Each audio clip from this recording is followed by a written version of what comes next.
In the small serene village of Odo-Irin in Ekiti State lived Iya Bose, a dark-skinned woman of radiant beauty and charm. Her skin glistened like polished ebony under the hot Nigerian sun, and her wide, joyful smile was as inviting as the aroma of her famous moi moi. Known throughout the village and beyond, her moi moi, a steamed bean pudding, was the pride of Odo-Irin. It was soft, flavorful, and seasoned with a blend of spices passed through down from generations. Iya Bose lived a simple life.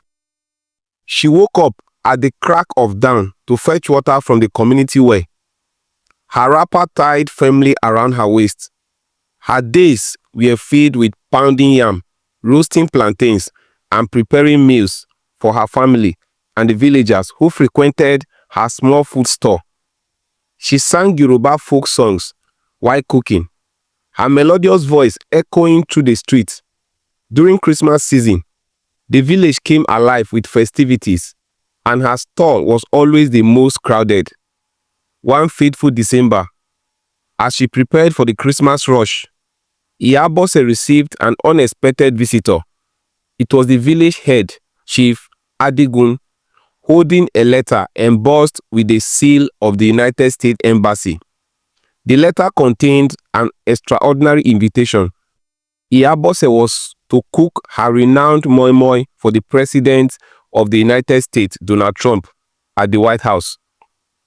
Initially, she thought it was a joke. Me, Iya Bose, to America.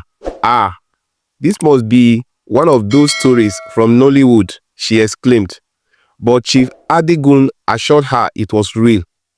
A famous Nigerian-American chef had tested her moi moi during a visit to Ekiti and was so impressed that she recommended Iya Bose for this prestigious opportunity.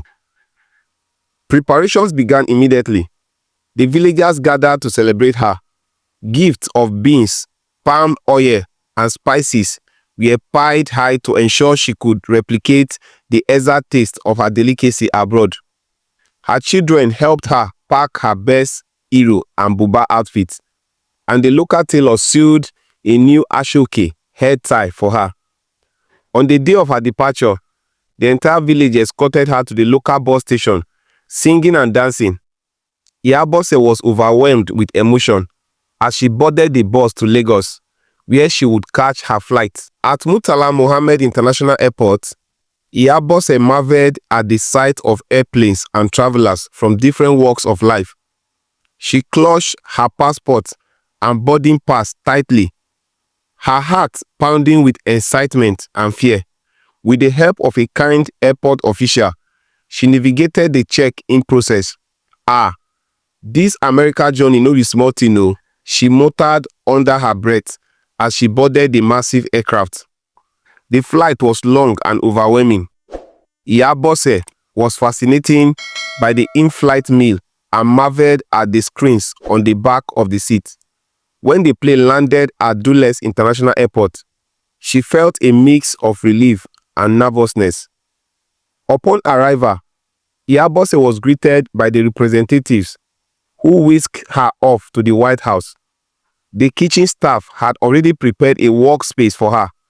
With her sleeves rolled up, Iya Bose got to work, grinding beans, mixing spices, and steaming trays of moi moi. Her laughter filled the kitchen as she shared stories of her village life with the staff. When the dish was finally ready, it was presented to President Trump and a room full of dignitaries. As Trump took his first bite, his face lit up.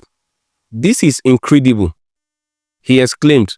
The room erupted in applause, and Iya Bose was invited to join the gathering. Clad in her vibrant Iro and Buba, she stood confidently, her heart swelling with pride. After her grand success, Iya Bose returned to Odo-Irin with gifts and stories of her journey. She became a village legend. Her story passed down as an inspiration to young girls and boys. Her small food store transformed into a thriving business with visitors coming from far and wide to taste the famous moi moi that once graced the White House table. And every Christmas, as the village celebrated, Iya Bose would recount her incredible adventure, always ending with the same phrase: no matter where you come from, if you do what you do well, the world will come looking for you. Thank you for watching and listening to our stories. Don't forget to subscribe to our channel. See you in our next story. Bye for now.